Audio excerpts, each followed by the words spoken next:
বন্ধুরা কেমন আছেন?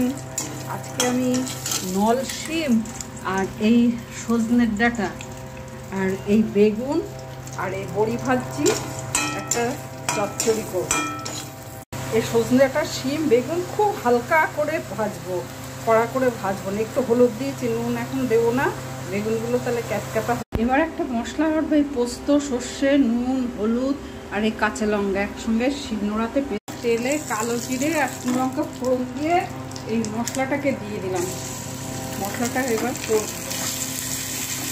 এই বড়িও দিয়ে দিয়েছি আর এই আলুগুলো সেদ্ধ করে দিলাম। নতুন আলু তো ভাজিনি তো, সেই জন্য একটু সেদ্ধ করে দিতে হয়েছে।